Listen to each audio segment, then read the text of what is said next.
صوبہ خیبر پختونخوا اور فاٹا جیسے علاقوں میں بچیوں کے اسکولوں کو بموں سے اڑانے کا مسئلہ جڑ پکڑ رہا ہے۔ خواتین بالخصوص بچیوں کے لیے تعلیم کے حصول کو ممکن بنانا ان حالات میں بہت مشکل ہے۔ اس کے علاوہ دوسرے مسائل بھی ہیں۔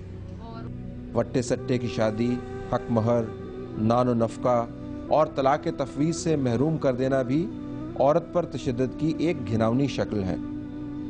یہ رویے اور یہ روایات پاکستان میں اتنے گہرے ہو چکے ہیں کہ ان کو زندگی کا ایک حصہ سمجھا جانے لگا ہے اور اس کے خلاف آواز اٹھانا معیوب سمجھا جاتا ہے۔ اس کی ایک مثال نکاح نامے سے متعلق معلومات کا فقدان ہے۔ بہت سے قانونی معاملات نکاح نامے کو صحیح طریقے سے استعمال کرنے سے طے ہو سکتے ہیں۔ یہ خواتین کے حقوق کے تحفظ کے سلسلے میں معاون کردار ادا کر سکتا ہے۔ بچوں کو اسکولوں میں ان معاملات کی تربیت دینی ہوگی تاکہ وہ خود کو ذہنی طور پر ان خیالات سے آزاد کروا سکیں جو خواتین کے خلاف بعد میں متشدد رویوں کا باعث بنتے ہیں۔ نکاح پڑھوانے والوں کی تربیت بھی اسی مہم کا ایک حصہ بنایا جا سکتا ہے۔ بعض اداروں کی تربیت بھی خواتین کے حقوق کے تحفظ کی کاوش کا حصہ بنائی جا سکتی ہے۔ اس تربیت میں صف اول پر نام پولیس کے ادارے کا ہونا چاہیے۔ ڈی پی او گھوٹکی اس امر سے آشنا ہے کہ تربیت کے بعد پولیس افسران اور سپاہیوں کے رویے کتنے تبدیل ہو سکتے ہیں۔ بیسکس ہم نے ان کو بتائیں کہ کس طرح آپ نے کیس کو ایف آئی آر لانچ کرنے سے پہلے اس کا ایک پرسپیکٹو دیکھ لینا ہے، اور پھر اس میں ہم نے ایک لائن ڈرا کی کہ اگر کوئی مدعی آتا ہے اور کسی عورت کے مرڈر کا ایف آئی آر کرواتا ہے تو ہم اس کو ضرور ایک دفعہ دیکھ لیتے ہیں کہ whether he himself is involved اور whether he is a genuine complainant.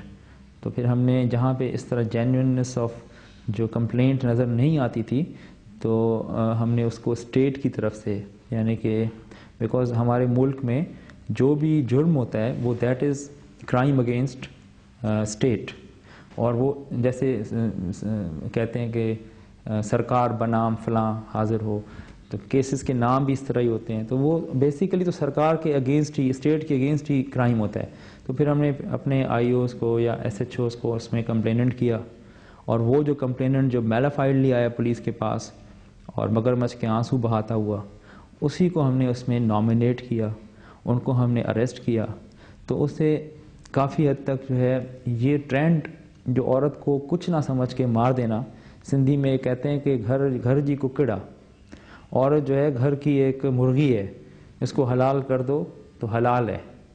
تو یہ ایک جو کانسیپٹ تھا وہ ہم نے اس میں کافی حد تک ہم نے بہتری لائے تھرو ہمارے پروفیشنل ورک کے۔ تو اس حد تک تو میں ضرور کہوں گا کہ اجاگر کیا اس ہمارے یہ شعور ملا پولیس کو، مجھے جب ہوا تو نیچرلی تو میں ایک لیڈ کر رہا تھا، ایک کمانڈ کر رہا تھا، کیپٹن تھا اپنے ڈسٹرکٹ کا، تو اپنے میں نے ٹیمز بنائی، جو اینٹی کاروکاری سیل تھا اس کو میں نے افیکٹو بنایا۔ اس کے علاوہ خواتین پر ہونے والے تشدد کی روک تھام اس وقت تک ممکن نہیں ہے جب تک حقوق نسواں کے لیے مرد خاتون کے شانہ بشانہ کھڑا نہ ہو۔ ان حالات میں ہم یہ کہہ سکتے ہیں کہ خواتین کو ملکی ترقی کا حصہ بنانے اور ان کو بنیادی حقوق فراہم کرنے کی راہ میں لاتعداد چھوٹی اور بڑی رکاوٹیں موجود ہیں۔